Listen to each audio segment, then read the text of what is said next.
E o jejum é um simbolismo físico daquilo que é o jejum espiritual. Então, na verdade, a essência do jejum, a sua natureza é espiritual. A missão principal da fé Bahá'í é a unidade da humanidade. Um dos outros princípios também muito importante é a unidade na diversidade. Então, Baha'u'lláh já nos disse que aos olhos de Deus, os homens e as mulheres são iguais. Na fé Bahá'í não existe um local específico. Nós temos uma oração que diz: bem-aventurado é o lugar, é a casa, é o coração, é a montanha, é a ilha, é o prado, é a caverna onde se haja feito menção de Deus e celebrado seu louvor.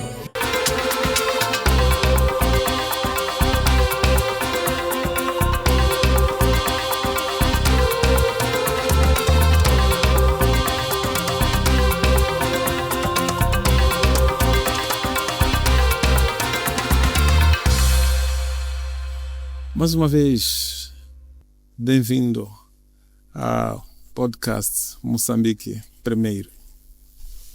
Moçambique Primeiro, este movimento em que as religiões se encontram, as religiões conversam e as religiões constroem juntos a paz. Podcast é um lugar em que a religião aconselha, cura, conversa, esclarece e se faz melhor conhecido. Hoje temos conosco o representante, uma pessoa que representa a religião Bahá'í. Como pode ver, uma grande riqueza no nosso podcast. Cada dia, uma religião, um ensinamento. Estamos com uma pessoa muito especial, muito especial, com um significado muito especial neste movimento. Não vou dizer qual, no dia que o nosso amigo e nossa amiga fizer parte do movimento, vai saber. Estamos hoje com a nossa querida irmã Jamila, da comunidade Bahá'í. Seja bem-vinda. Muito obrigada. Obrigada pelo convite, mais uma vez, por poder fazer parte deste movimento e poder contribuir com aquilo que são os nossos ensinamentos da fé Bahá'í. Muito obrigado. Então, dizia que o nome é Jamila de Souza. Correto. Bom, eu quis resistir, mas não vou resistir. Ela faz parte do grupo que começou com este movimento. Uma mulher que nós respeitamos, carinhamos e temos muita consideração por ela. Então, é uma grande honra, grande alegria estar consigo hoje. Seja bem-vindo ao podcast deste movimento, que também fez parte do lançamento da semente a nível das religiões. Sabemos que a comunidade Bahá'í, há dias atrás, celebrou a sua grande festa. Se eu pronunciar mal, depois vai me corrigir. Nowruz, é isso? Exatamente. Então, pode-nos falar um pouco desta festa, Nowruz? Então, nós celebramos no dia 20 de março, digamos no pôr do sol do dia 20 até o pôr do sol do dia 21, tivemos a celebrar o Nowruz, que significa um ano novo. E a semelhança das outras duas religiões, a cristã e a muçulmana, tivemos a praticar também o mês do jejum. Talvez uma curiosidade, o mês Bahá'í tem 19 dias e por esta razão o nosso jejum dura apenas 19 dias. O calendário é um calendário solar e temos 19 meses, cada um deles com 19 dias. Antes do jejum, nós temos aquilo que chamamos de dias intercalares, que dependendo se é ano bissexto ou se é ano comum, podem ser 4 dias ou 5 dias. E nesses dias intercalares são aqueles dias em que os seguidores da fé Bahá'í, dos ensinamentos de Baha'u'lláh, dedicam-se a atos de solidariedade com um pouco mais de intensidade e preparam-se também para praticar o jejum durante os 19 dias. E o jejum é um simbolismo físico daquilo que é o jejum espiritual. Então, na verdade, a essência do jejum, a sua natureza é espiritual. E digo isto porque muita gente, quando a gente fala, não, estamos a jejuar, a primeira pergunta é sempre, não podem comer e não podem beber e durante esse tempo todo, e ficam sempre muito curiosos de como é que é possível a gente conseguir fazer um jejum tão prolongado, né? E acho que o importante que pode ficar conosco é de perceber a natureza espiritual do jejum. Então, a parte de não comer e não beber é apenas um reflexo ou um lembrete daquilo que nós temos que fazer a nível espiritual. Ok. Então, nossa amiga e nosso amigo internauta, a aula já começou. Tome nota, por favor. O jejum, em primeiro lugar, é espiritual. É neste espiritual que temos a força para que fisicamente possamos aguentar com o jejum.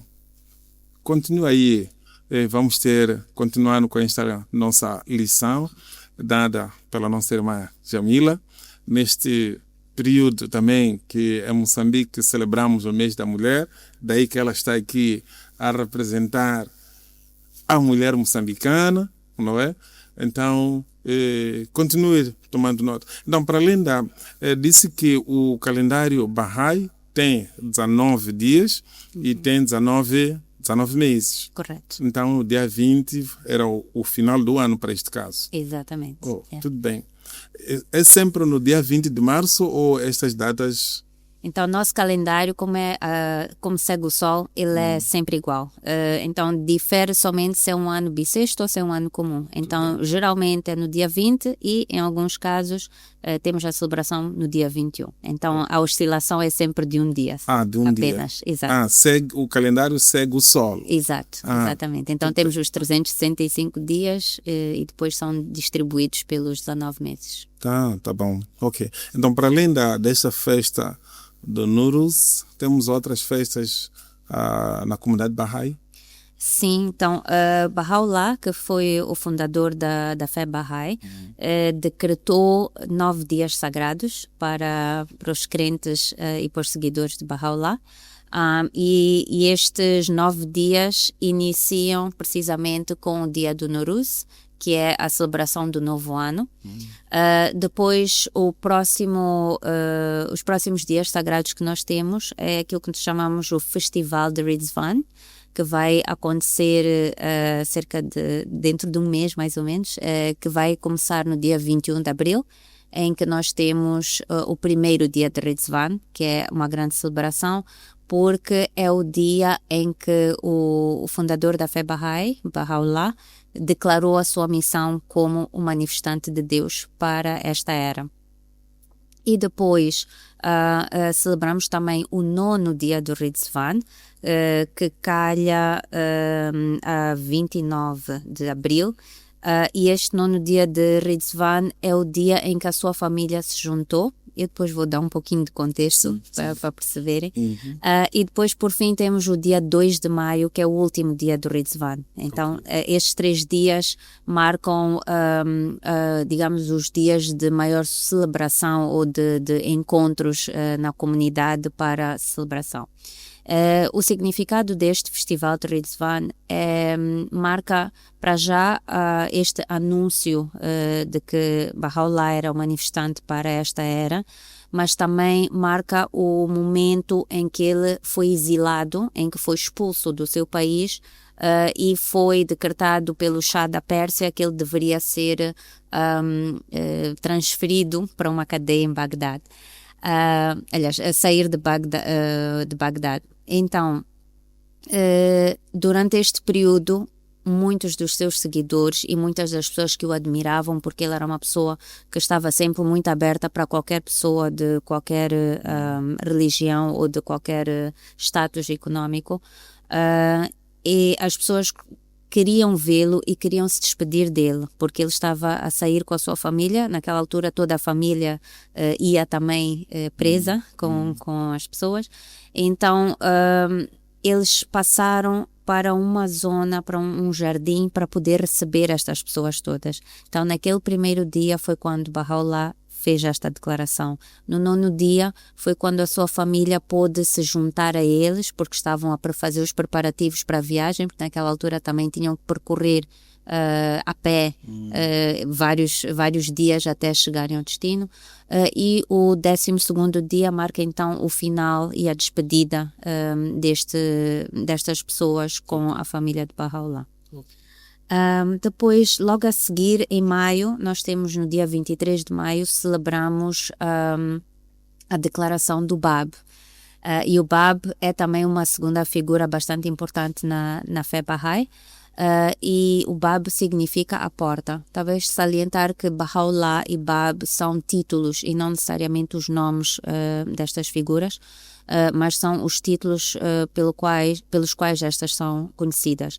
E o Bab, ele surge uns anos antes de Baha'u'lláh e nós chamamos que é o arauto da fé Bahá'í, porque ele veio anunciar que em breve haveria de vir o prometido, que é aquilo que está escrito em várias profecias de outras religiões anteriores. Então o Bab veio anunciar esta vinda de Baha'u'lláh.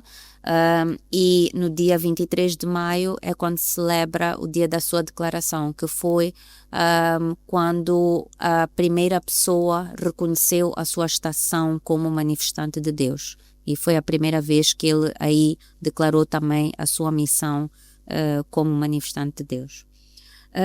Depois, em 28 de maio, temos a ascensão de Baha'u'lláh, então significa que é o dia do passamento ou do falecimento de Baha'u'lláh. E depois, já 9 de junho, temos o martírio do Bab, que aconteceu também de uma maneira bastante trágica, mas com muito significado para a comunidade Bahá'í. E depois terminamos estas celebrações com mais 2 dias, que são os aniversários, nós chamamos os aniversários gêmeos, que é do Bab e de Baha'u'lláh. E estes aniversários calham às vezes em outubro e às vezes em novembro. Isso porque na altura seguia-se o calendário lunar, porque na época temos que ver o contexto. Eles vêm de famílias muçulmanas ou de comunidades ou sociedades muçulmanas. E normalmente calha no dia 10 e 11 de novembro. Para este ano, por exemplo, vão ser estas as datas. Então, no primeiro dia 10 celebramos o nascimento do Bab e no dia 11 celebramos o nascimento de Baha'u'lláh. Ok. Então, estes são os 9 dias em que foi decretado para todos os Bahá'ís o descanso e a oportunidade de celebrar em comunidade.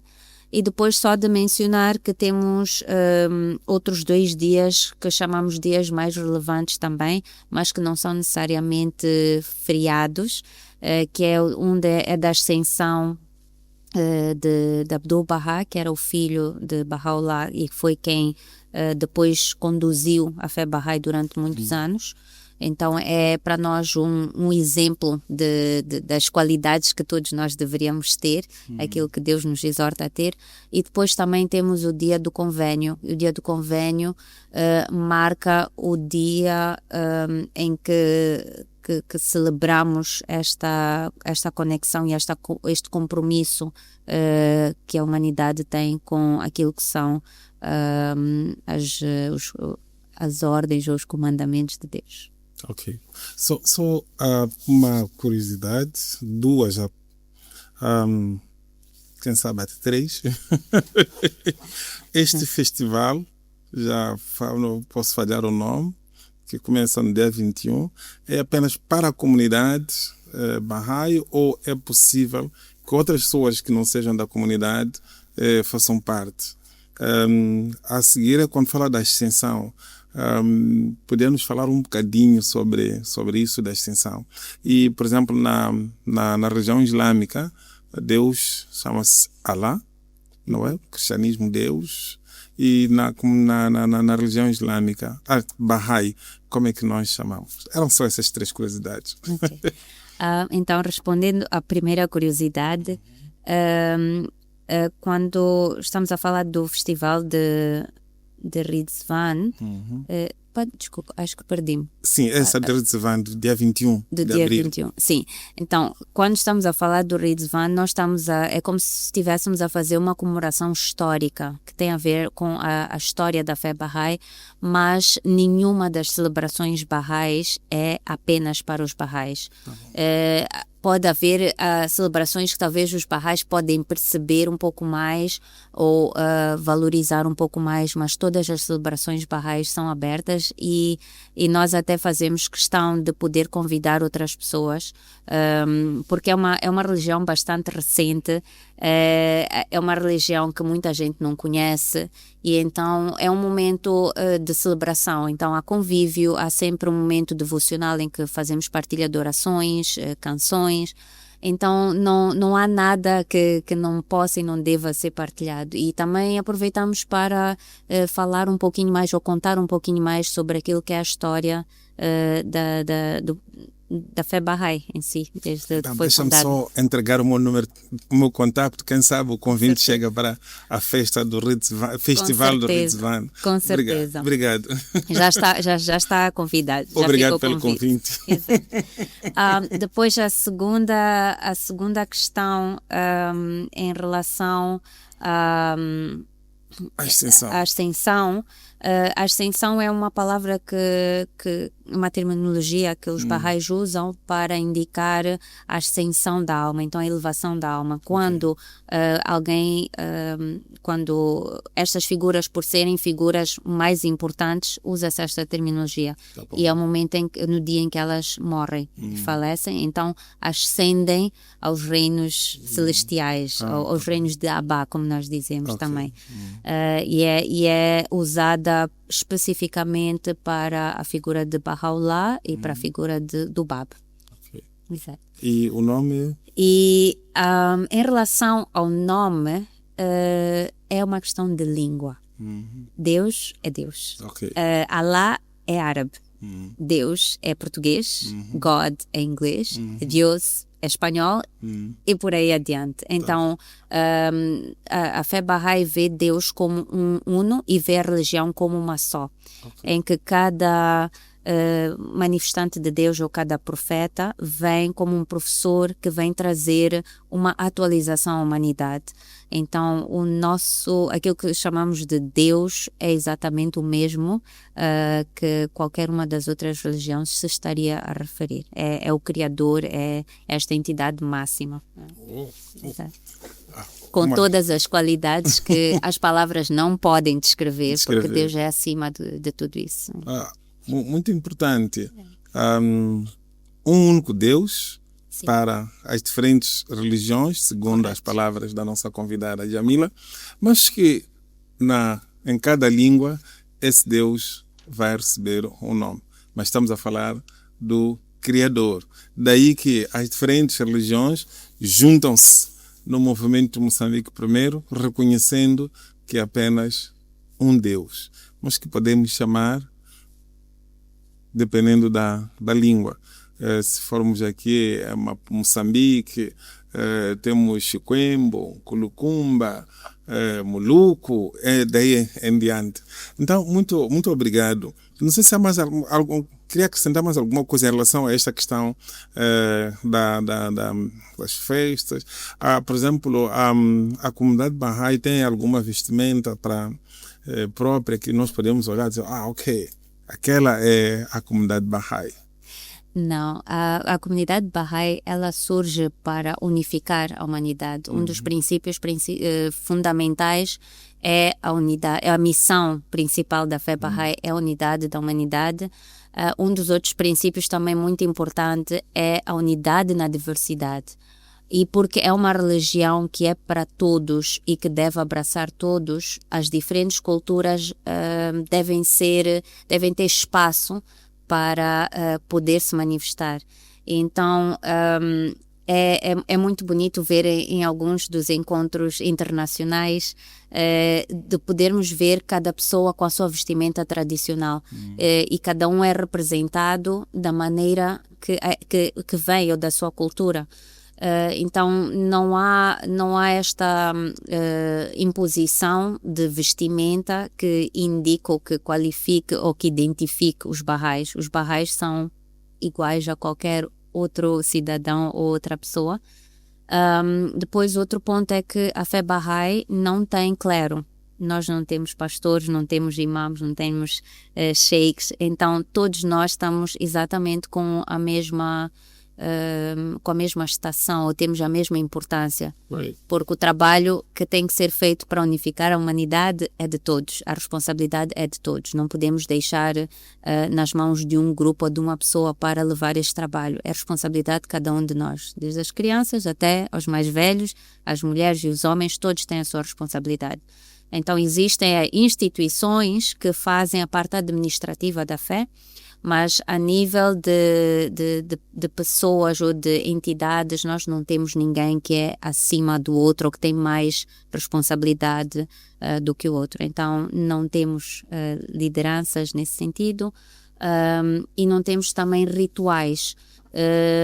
Estávamos a falar agora do Nowruz, estamos a falar do Ridvan. São festivais que nós temos para celebrar aqueles momentos, mas se nós formos a Tete, vai-se ver uma maneira de celebrar. Se formos a Washington, vamos ver outra maneira de celebrar, mas a essência é a mesma. Todas estas vão ter uma componente devocional, em que vamos ter orações e partilha de músicas e outras manifestações culturais. Vamos ter talvez a parte do convívio, em que há partilha de comida, mas o formato em que isso é feito é para apelar à diversidade. Vão-se fazer orações e cânticos em línguas maternas de cada um destes sítios. Os pratos que vão ser servidos também vão ser diferentes, e acho que é essa beleza também que a fé Baha'i traz e que a comunidade Baha'i oferece, é esta diversidade toda. E talvez antes de fechar este ponto, que estávamos a falar do calendário e das celebrações, os Baha'is têm mais uma celebração que acontece todos os meses. Então, a cada 19 dias, nós temos aquilo que chamamos a festa de 19 dias. Okay. E esta festa foi-nos colocada no nosso livro sacratíssimo, que é o Kitab Yahdas. E Baha'u'lláh, quando nos disse que devemos celebrar, ele disse: mesmo que somente água seja servido, é preciso celebrar esta festa. Então, é um momento que tem 3 fases específicas. Temos a parte devocional, temos a parte administrativa, em que a comunidade tem a oportunidade de perceber como é que estão a decorrer as atividades, ou como é que está a progredir aquilo que são os esforços daquela comunidade em promover a paz, em promover a unidade, em promover a fraternidade entre os membros daquela comunidade. E depois temos a parte social, é que a parte em que todos são convidados a partilhar alguma coisa para comer ou para beber. Então, esta celebração também é um momento muito especial, porque nós temos a cada mês esta oportunidade de refletir sobre aquilo que foi o nosso mês anterior, temos a oportunidade de partilhar e de planear como é que vai ser o nosso próximo mês, e de refletir também um bocadinho naquilo que são algumas das qualidades, porque os nossos meses têm nomes de virtudes ou nomes de qualidades. Então, cada um destes meses também traz-nos à memória algumas das qualidades ou estações que nós deveríamos aspirar como seres humanos. Ok. Olha, hoje é um dia muito especial. Antes talvez passarmos esta questão da comunidade Baha'i, entramos noutro. Qual é o dia em que se vai e também vai nos dizer, ou chamam de mesquita, templo? Então, qual é o dia em que de oração ou de culto? Acho que aqui também vou trazer mais uma perspectiva completamente diferente daquilo que são de muitas outras religiões. Na fé Bahá'í não existe um local específico. Nós temos uma oração que diz: bem-aventurado é o lugar, é a casa, é o coração, é a montanha, é a ilha, é o prado, é a caverna onde se haja feito menção de Deus e celebrado seu louvor. Então, esta oração, ela encapsula aquilo que é a visão de Baha'u'lláh como ensinamento, que qualquer local é local de oração. E qualquer local onde se faça esta oração, esta menção de Deus, acaba por ser um local sagrado, um local abençoado. Então, como a fé Bahá'í é para todos, não existe um local específico. Cada casa, cada local é um espaço que convida a oração. Então, muitas das vezes nas comunidades Bahá'ís vai-se ver que existem atividades, existem encontros devocionais a acontecer nas casas dos próprios crentes. Às vezes estão a acontecer em casas de pessoas que não são Bahá'ís, mas que abrem as suas casas para receber pessoas de outras religiões para se juntarem para fazer orações. E esta característica da comunidade Bahá'í garante também que não é o local que vai determinar a devoção ou a espiritualidade das pessoas, mas que é obrigação, mais uma vez, e responsabilidade de cada um poder trazer os céus à terra, digamos assim. Okay. Nós temos sim templos. Neste momento temos um templo em cada um dos continentes. E temos também algumas casas de adoração, que são uma versão um pouco mais pequena desses templos. Numa outra versão ou numa outra escala ainda mais pequena temos os centros Bahá'ís. Mas importa também salientar que a maneira como estas casas de adoração e estes templos emergem é por desenvolvimento da própria comunidade. Não é porque se vai colocar um templo que depois, a partir daí, as pessoas começam a fazer as orações e a louvar a Deus. É o contrário. É porque naquela comunidade há tanta adoração e há tanta comunidade, tanta fraternidade, tanta unidade, que dali vai emergir a necessidade de se construir este espaço que vai trazer as pessoas juntas. E talvez mais uma curiosidade à volta destes templos ou centros Bahá'ís. Os templos Bahá'ís são abertos também a qualquer religião. Eles são de arquitetura muito diversificada. Eu até iria convidar os internautas, se puderem pesquisar um bocadinho, mas eles são sempre de formato circular como base e têm 9 portas. E estas 9 portas é um simbolismo para convidar precisamente as pessoas das diferentes religiões para irem lá. Então, muitos desses sítios, imagina que o Bispo Bambo está a passar e sente que é um momento que precisa de fazer uma oração e está ali um templo Bahá'í, pode entrar e fazer a sua oração cristã na sua paz dentro daquele espaço.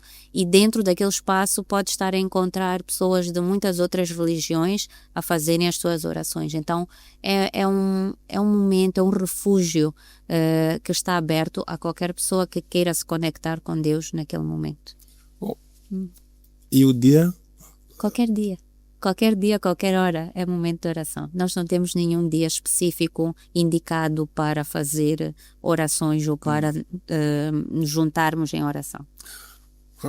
Muito obrigado a religião Bahá'í, Bahá'í, e é preciso repisarmos isto. Sim. Bahá'í.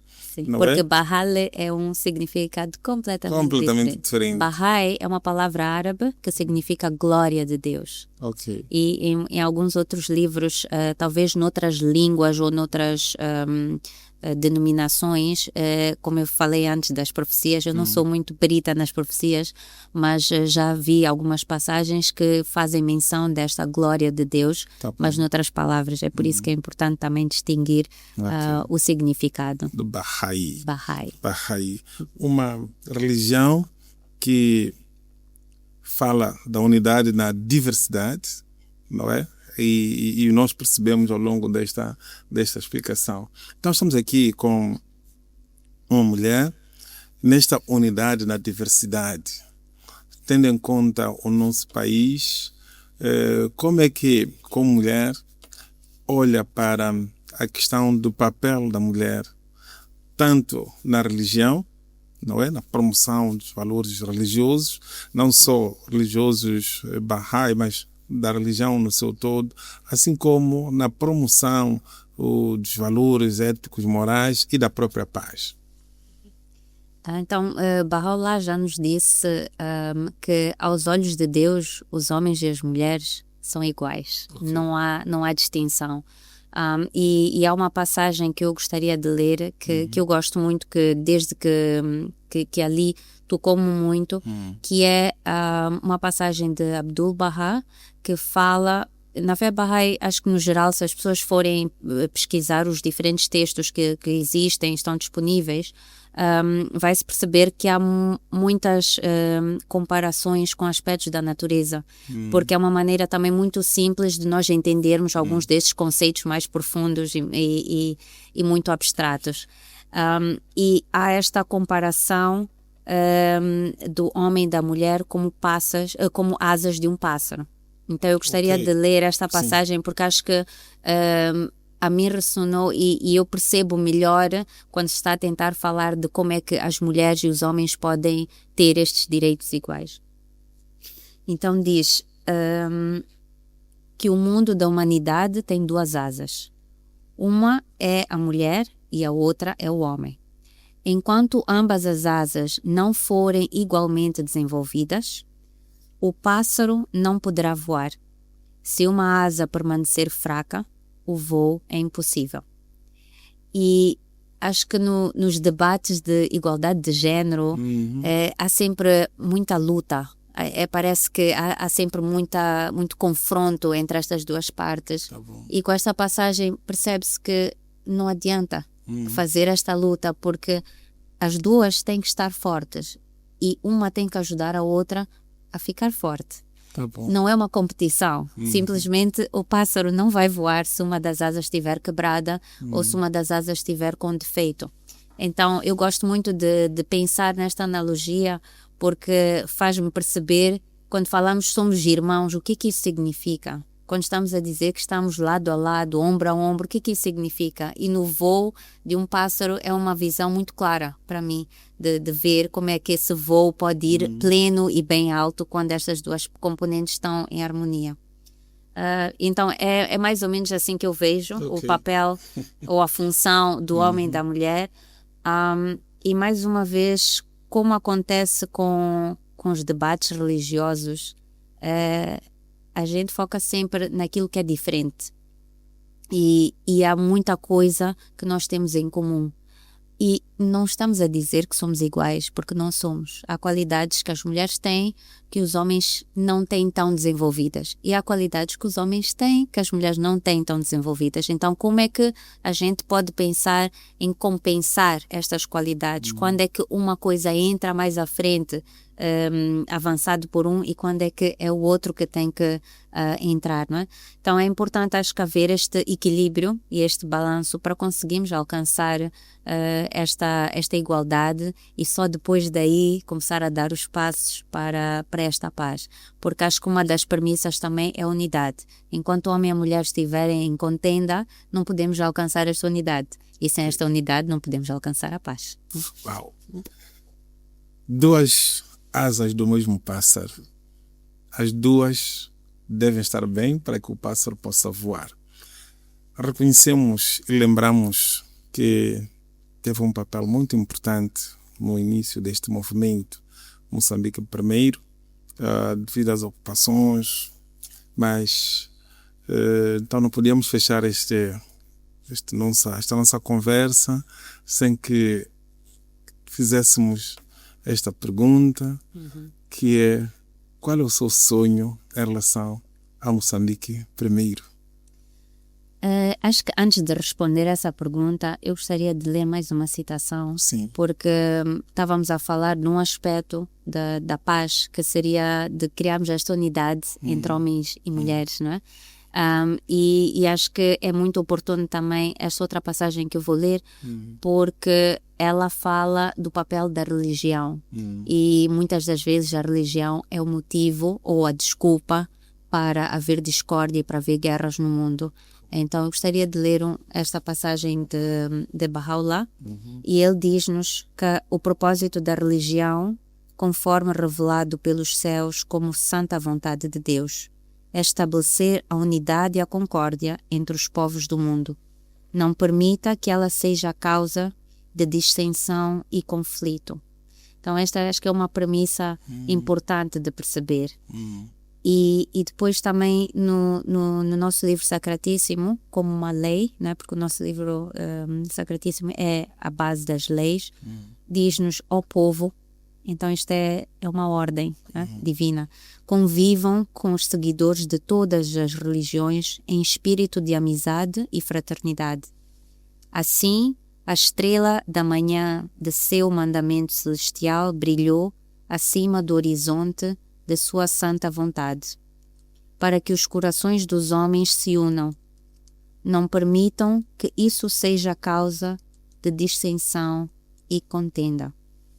Então isto também mais uma vez significa que nós temos que ir para além daquelas diferenças superficiais e pensar que cada um de nós tem o seu papel e tem a sua função na humanidade, senão Deus não nos teria colocado aqui, não é? Então acho que isso também informa um pouquinho a minha resposta em relação à visão que eu tenho. Eu acredito fielmente que a paz há de chegar e a paz vai perdurar. Ainda não sei quando, mas o facto de nós não sabermos para quando está essa paz não justifica e não inibe que cada um de nós faça o maior esforço e o melhor na sua capacidade para construir essa paz. Porque para construirmos um edifício, os maiores edifícios do mundo começaram com a primeira pedra, nas fundações, talvez a 5, 10 metros de profundidade, e aquela pedra nem se vê neste momento, nestes grandes monumentos. Mas é tão importante como a última pedra que foi colocada, como o último azulejo que foi colocado. Então é importante que cada um de nós saiba por que está a trabalhar para a paz, o que a paz significa, e pensar que do ponto de vista religioso, a espiritualidade é a parte central. Nós estamos aqui como seres humanos, né? Mas somos almas que estamos aqui, e todas essas outras componentes que nos dividem são aspectos sociais, são aquela coisa que está na superfície, mas que não afeta aquilo que é a natureza da alma. E para a alma estar bem, nós temos que estar em paz connosco e temos que estar em paz com os outros. Então, se não trabalhamos em estar em paz nós próprios, nós não vamos conseguir estabelecer a paz no mundo. E então esse é o meu sonho, é que cada um de nós consiga encontrar e trabalhar na sua paz interior para que essa paz seja transferida para fora, né? E falando mais uma vez das analogias, Baha'u'lláh e Abdu'l-Bahá sempre nos dizem que nós temos que limpar o espelho dos nossos corações, porque enquanto eles estiverem polidos, eles vão refletir a luz divina, e mais eles estiverem contaminados e sujos, eles não conseguem refletir, então não conseguem iluminar o caminho dos outros. É isso. Muito obrigado. A paz vai chegar. Esta é a mensagem principal que a nossa amiga, a nossa irmã Jamila nos deixa. Vamos limpar o espelho da nossa alma para que possamos refletir a paz. Vamos ter a paz interior para que possamos oferecer aos outros, porque não podemos dar aos outros a paz sem que no nosso interior tenhamos a paz. Hoje tivemos esta bênção, tivemos esta lição. Queremos que cada um de nós, como mensageiro de transformação, tenha essa esperança que a paz vai chegar. E enquanto a paz não chegar, para que aquela paz chegue, limpe o espelho da sua alma, para que possa refletir realmente muita paz. Unidos, vamos orar juntos para a paz. E a lição de hoje nos disse que a diversidade é necessária para o bem de cada um de nós. Muito obrigado mais uma vez. Que Deus lhe abençoe e obrigado aos nossos amigos e amigas internautas que nos acompanharam. Tenham muita paz e a paz vai chegar para si, para sua família, para o nosso país. Que Deus nos abençoe. Moçambique primeiro. Obrigado.